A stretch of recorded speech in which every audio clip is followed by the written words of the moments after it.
Good morning, everyone. Welcome to the talk today. I am Yongjun.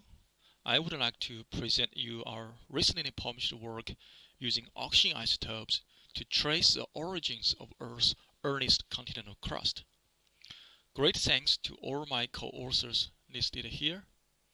The work is funded by the Exploration Incentive Scheme and is a nice collaboration between GSWA and Curtin University, the University of Western Australia, Geoscience Australia, and International Specialist.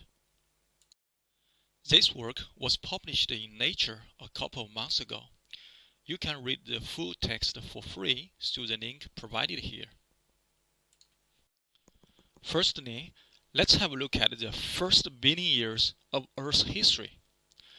Earth was created about 4.54 billion years, or GA, through accretion. The formation of the Moon took place at about 4.5 billion years ago, when a planet-sized object collided with Earth and the debris became the Moon. The oldest mineral on Earth is from our backyard, which is a 4.3 GA detrital zircon from Jack Hills in the Lario terrain of the Yongjun Craton in WA. The oldest rock is a 4.03 GA fascicle component of the Acosta gneiss in the Slave Craton of northwest Canada. Between about 4.1 and 3.8 GA, plenty of asteroids collided with Earth and the Moon during the late heavy bombardment, as illustrated on this picture. After that, there was a widespread emergence of granitic rocks on arcing cratons around the world between about 3.8 and 3.5 GA. At about 4.5 billion years ago, Earth is more like a hot magma ocean. Today, it is fundamentally different, with well-developed lithosphere, hydrosphere, atomsphere, plate tectonics, and knife. How did we get from there to here is the central question for mankind. The key is to look at the earliest continental crusts, which record the history of our planet. The Pilbara Craton in Western Australia is an archetypal arcing crust. We know that arcing crust is very different to younger crust. For example, it has dome and keel crust architecture highlighted in East Pilbara terrain. Such architecture is totally absent in the Paleozoic. Secondly, the arcing continental crust is dominated by sodic granitic rocks, named TTG suite, including tolonite, trondhjemite, and granodiorite. Komatiites, which are ultramafic volcanic rocks with at least 18% MgO content, are also common in arcing crust, but rare in younger terrains. This is a satellite image of the classic dome and keel structure in East Pilbara.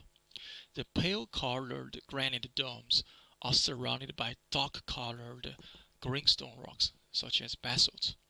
Such architecture was formed by periodic diapiric uplift of the granitic crust, accompanied by sinking of these adjacent denser greenstone rocks.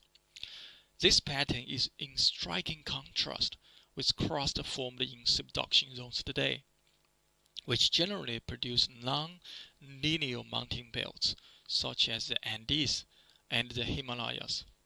This dome and keel architecture is one of the strongest evidence against subduction in East Pilbara. There are several things that geologists agree on for arcing crust. Firstly, TTG, the building blocks of arcing crust, were mainly produced from partial melting of hydrated and enriched basaltic rocks, such as amphibolite, not mid-ocean ridge basalt or typical sonite of arcing greenstone belts. In addition, most TTGs formed in the stability field of garnet and hence are depleted in heavy rare earth elements. And these features are nicely demonstrated through a spider diagram shown here. So here, the element from left to right are increasingly compatible during mantle melting. Therefore, the element on the left side tend to go to the melt, whereas those on the right side tend to stay in the source region. So shown here, orange field are the Isotope TTGs with its average composition shown by this curve here. So you can see the TTGs are highly enriched in the incompatible elements on the left side, such as thorium, uranium, lithium, thorium, this night rare earth element. But they are strongly depleted in high field strength elements such as titanium and heavy rare earth elements such as ytterbium and lutetium.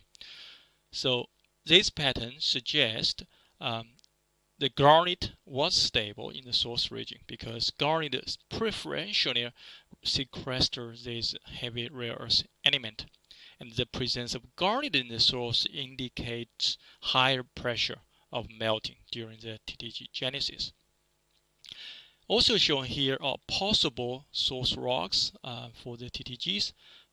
One is N-morb, another one E-morb, this mid-ocean ridge basalt.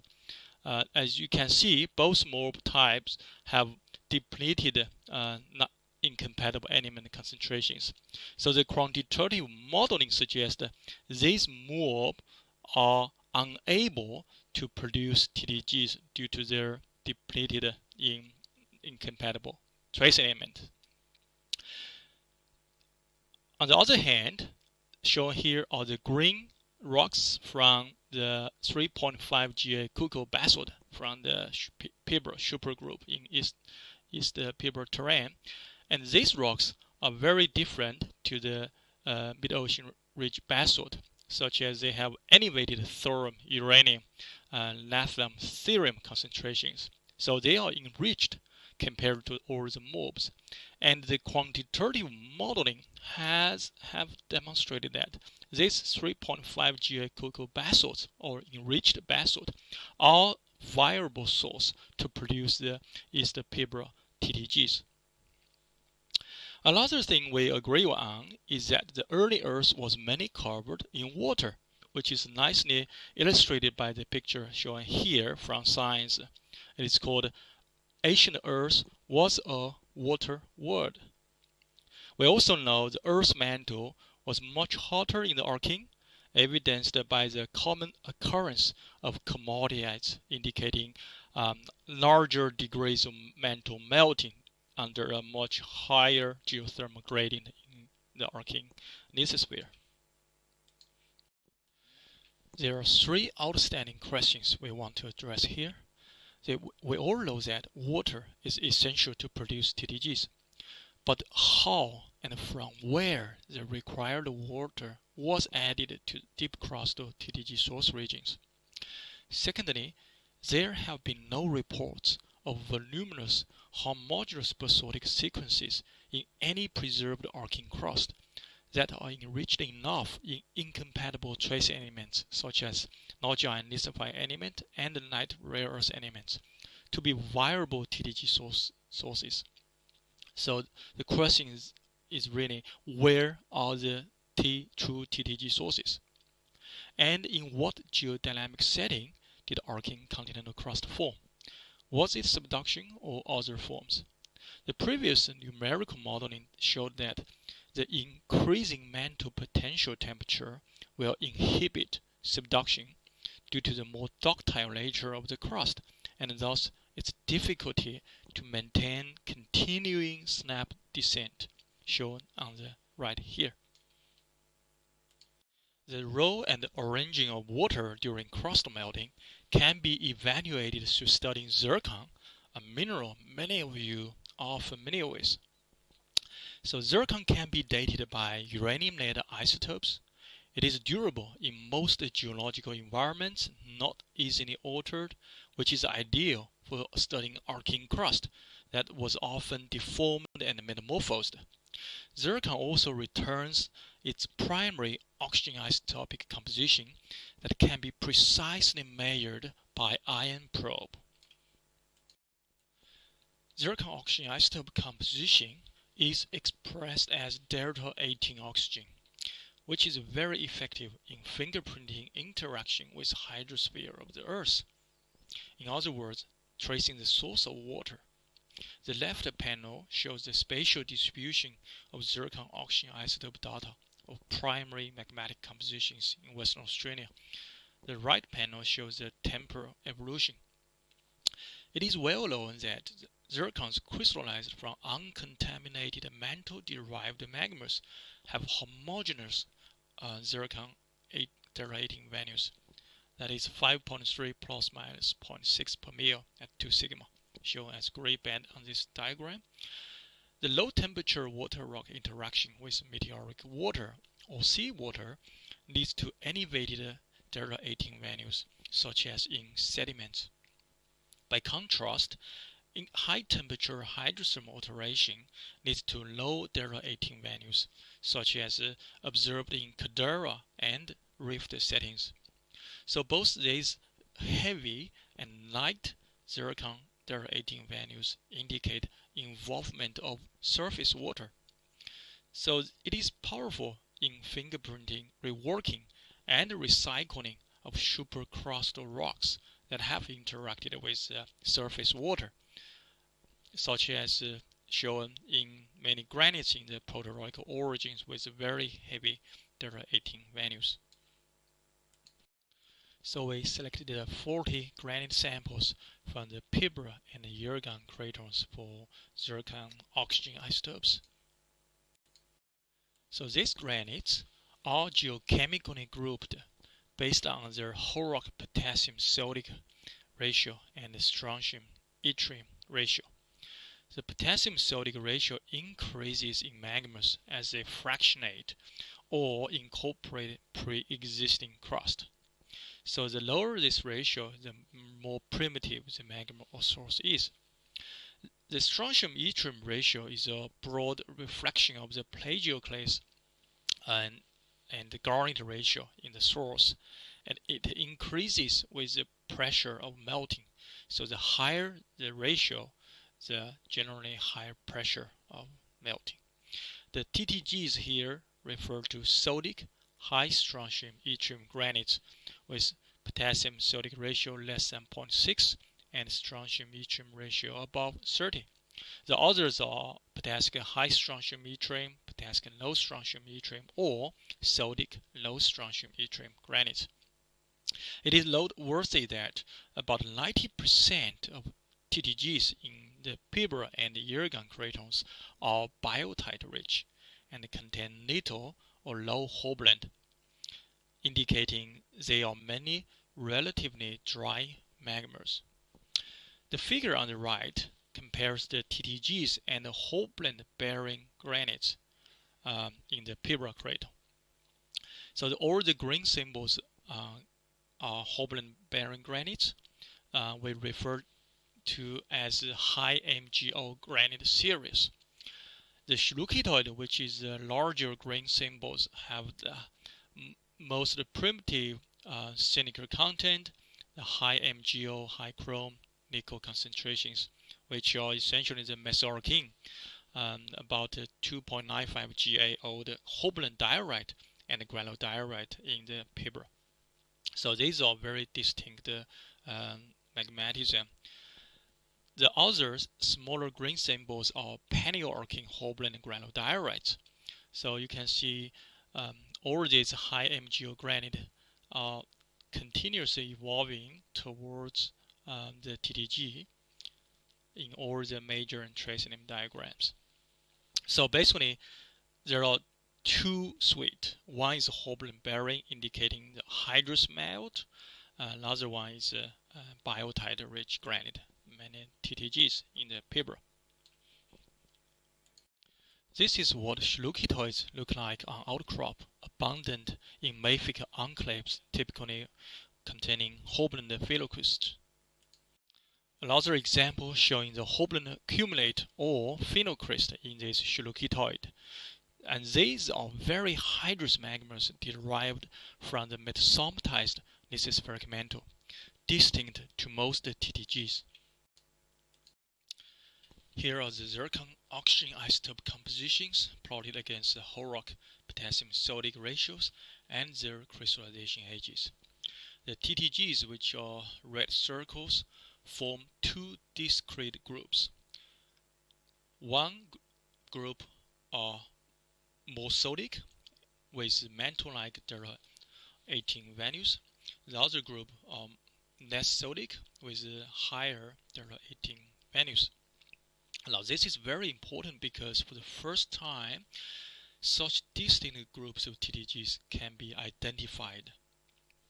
Because we know the potassium-sodic ratio is a proxy for source or magma evolution, these most sodic rocks or TTGs here will thus derive from the least reworked, most homogeneous sources, and their mantle-like oxygen composition of these primitive TTGs will thus derive from a bulk source that had not exchanged oxygen at an upper crust level.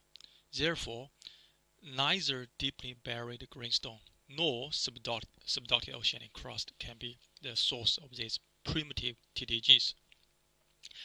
We interpret these primitive TTGs to reflect the first stage in the generation of continental crust and suggest that sufficiently hydrated mafic sources were themselves the result of partial melting of mantle that was more hydrous than is typically believed.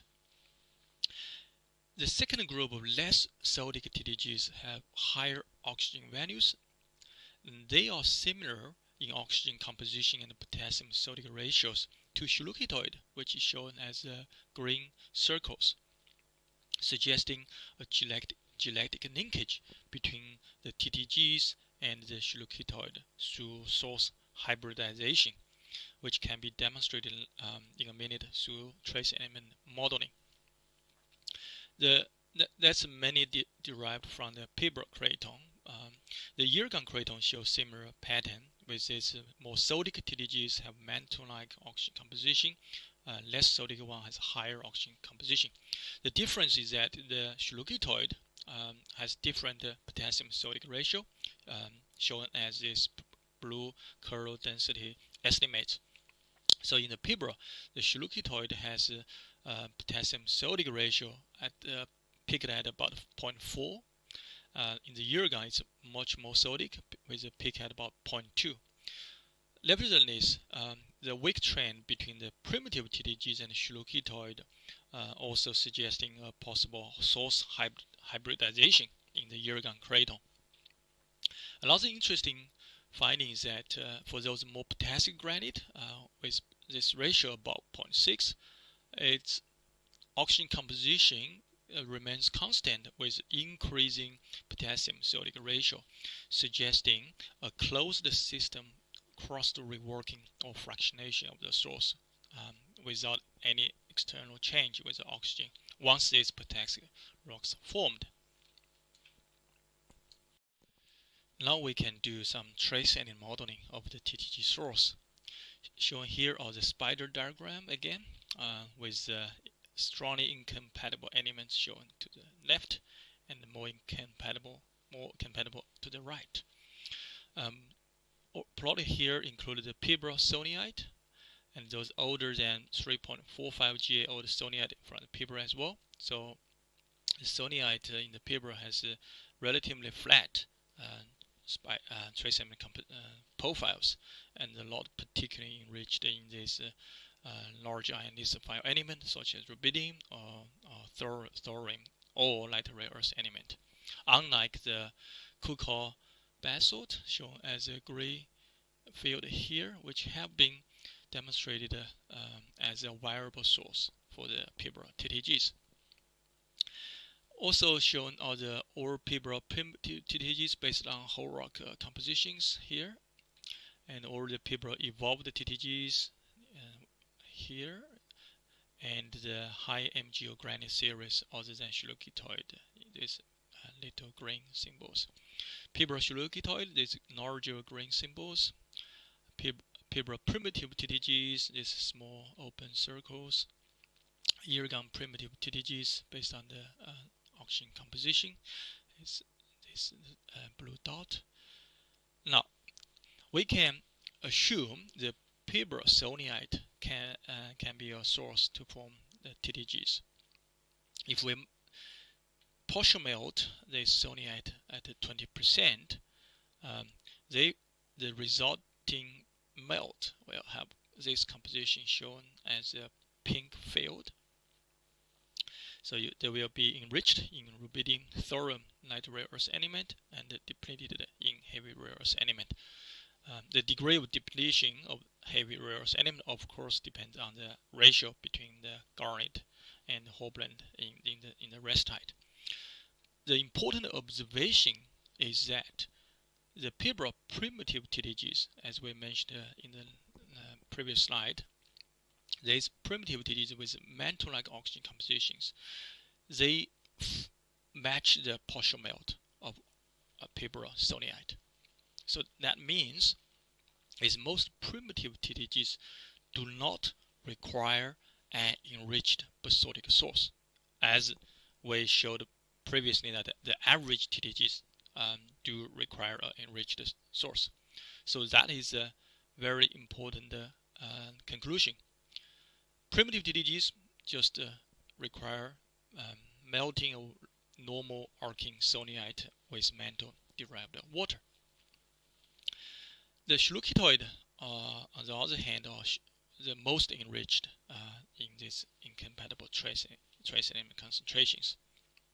Now, if we consider the source hybridization between the soniite and the schlukitoid, so here show the black circles are the source hybridized between soniite and 5% schlukitoid. So you can see that this hybridized source will have enriched in rubidium, thorium, and light rare earth element composition, getting close to the Kukor basalt. If we adding more schlukitoid to the source, say 70%, the hybridized source will be essentially the same as a Kukor basalt. And if we melt both sources, they will produce resulting melt shown here and the blue field here. So with 5% schlukitoid adding to the soniated source, they can reproduce the average Pibro TDGs. If we add 70% schlukitoid to the soniated source, they can reproduce the Pibro evolved TDGs. So that corroborates the hypothesis that by adding schlukitoid to the typical arcing soniatic rocks can make enriched source partial melting, which can produce both primitive TDG or evolved TDGs. And therefore, this greatly relaxed the paradoxical requirement of a rare and enriched mafic source such as a Kukor basalt.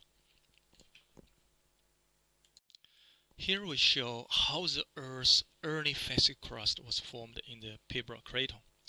By concentrating data from the paleoarcing crust of the Pibro craton, we can discount a subduction setting. Instead, we propose that the hydrated and enriched near-surface basaltic rocks were introduced into the mantle through this density-driven convective overturn of the crust.